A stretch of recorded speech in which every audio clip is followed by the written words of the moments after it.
Any do's or don'ts when it comes to having sex during pregnancy? A great question. Well, assuming your pregnancy is normal, sex shouldn't affect your baby, but what felt good before or your sexual desires may change because of your pregnancy. So you want to try other positions if you find that the old ones aren't so comfortable anymore. You might want to try a sex pillow or a sex ramp to help with that. Having oral sex is fine if you liked it before, but be aware that breast stimulation and female orgasms might actually cause contractions. So you don't want to have sex if you've got unexplained vaginal bleeding or if you're leaking amniotic fluid. And the same goes if you have a history of preterm labor or premature birth. So just check with your doctor to make sure you've got no medical reasons to avoid having sex. You mentioned that having an orgasm creates contractions. I mean, isn't that the reason we're going to have sex, is to have an orgasm? I mean, should they, I don't know. Well, those contractions typically are not a problem, but they might just be painful. So that's not typically going to send somebody into preterm labor, but they might not feel so great. Oh, okay. And a viewer, our third question, a viewer says, I am dating a new person, and I am wondering if fetishes are a red flag. Well, a fetish is simply sexual arousal to an object or a body part that's not usually associated with sex. Most involve body parts like feet or clothing, like stockings. While fetishes used to be classified as sexual abnormalities, that has changed. Researchers and clinical practitioners now believe fetishes are only harmful if they cause distress, physical harm, or if they're obviously performed without the consent of a sexual partner. So fetishes can drive sexual arousal, fantasies, and different preferences. They can be a part of a healthy sexual relationship. Typically, more men than women develop fetishes. However, there are times when fetishes aren't so playful. If your partner can only get aroused with the use of an object or a certain body part that isn't genitalia, or they have behaviors that cause you distress, you're performed without your consent, then you should consider it a red flag. So, Dr. Leah, what you're saying is that it's, in order to avoid any kind of maybe surprises or something, maybe you should perhaps check with your partner or let them know what your fetish is and if they're into it or not. Because I guess you don't want to have any negative feelings starting off a sexual session. Definitely. You definitely bound to be better safe than sorry when it comes to fetishes here. So as long as you have open communication on what both partners want, and it could be your partner's fetish too, you don't know. So have that communication beforehand and then go for it. Still to come on Sex Talk. Ways to find time for sex. An interview with a sexual health coach. And tips for ADHD and sex.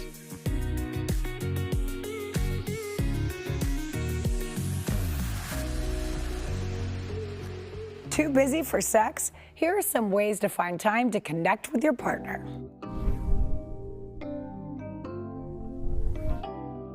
When you have a busy schedule, it can be hard to find some time to spend alone with your partner.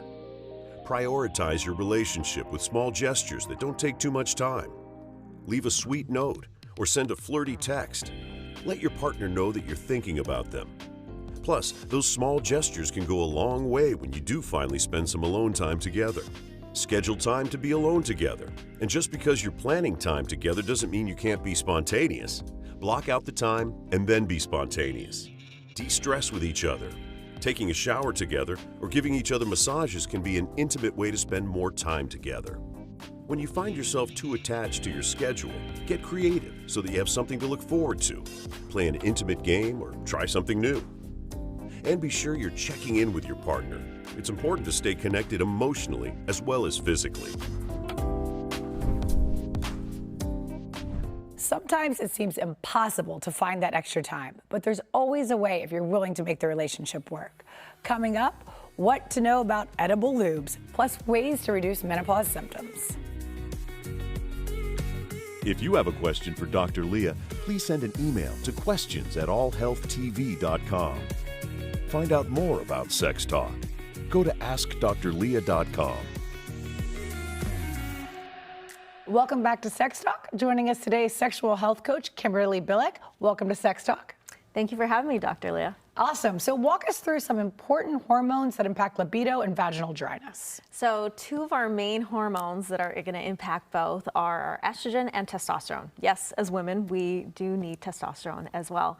So the testosterone is going to really increase that sex drive right during ovulation. nature is smart because they want us to have babies, or nature wants us to have babies. So it's going to increase the sex drive. And then the estrogen is going to help with the sex drive, but it helps with vaginal dryness as well. So you may notice during ovulation that you may have more cervical mucus, and that is just because your estrogen is at its highest point during that time. Okay, and libido and dryness are just some of the few of the signs of hormone issues. Can you tell us about some other common signs? Other common signs are missing periods, horrible menstrual cramps. Yes, that's common, but not normal. Headaches, hair thinning, fatigue, brain fog, difficulty losing weight, irregular periods, early periods, heavy bleeds.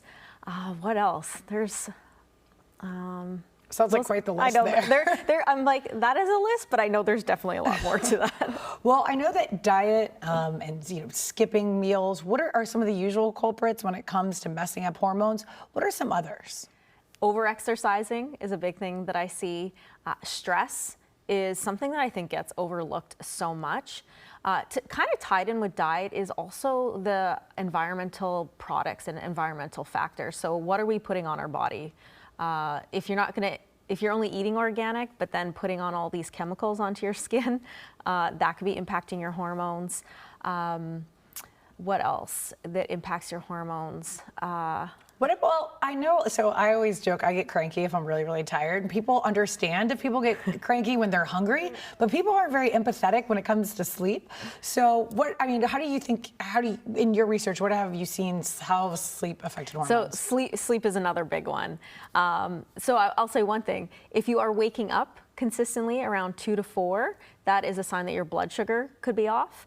And blood sugar spikes is something that impacts our hormones. So that ties in with diet as well. So we definitely need our sleep. Lack of sleep, more inflammation.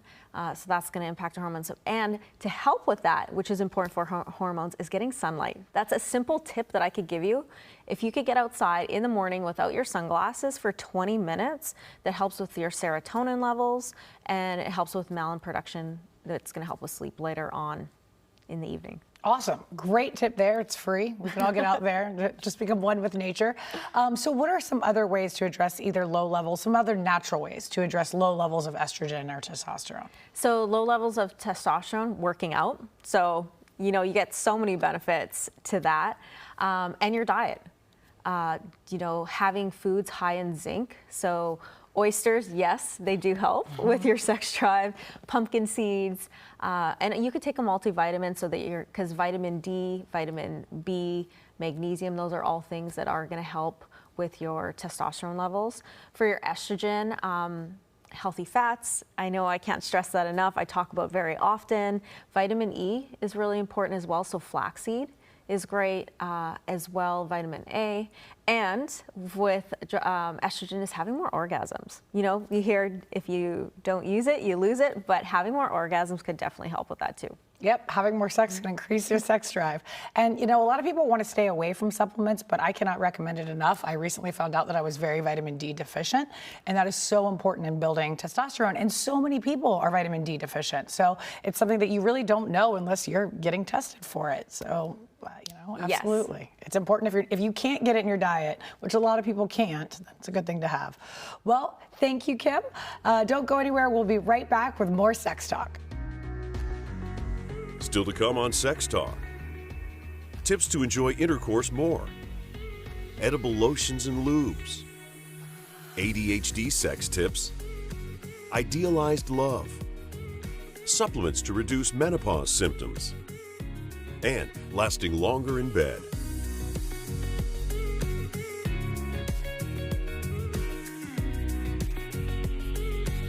We are back here on Sex Talk. Now let's get right to the next question. Here we go. Our fourth question today, Dr. Leah. A viewer writes, I don't really feel anything with regular sex with my husband, but I really enjoy it when he does oral. What can I do to enjoy sex more? Well, there are a number of things you could try. How about asking your husband to try doing more grinding instead of thrusting for more clitoral stimulation? Or try different positions like you on top. Try asking him to arouse you manually while you're having sex. If you're finding that your mind is wandering about other things, really try to refocus your attention by having your husband change the tempo or change the technique. Or you could suggest playing out a fantasy or redoing an old one. Another great option is trying a vibrator. They can shorten the time it takes to get aroused and reach orgasm because of the constant stimulation. Or you could watch a sexy movie to arouse yourself and then suggest playing out a fantasy or redoing an old one.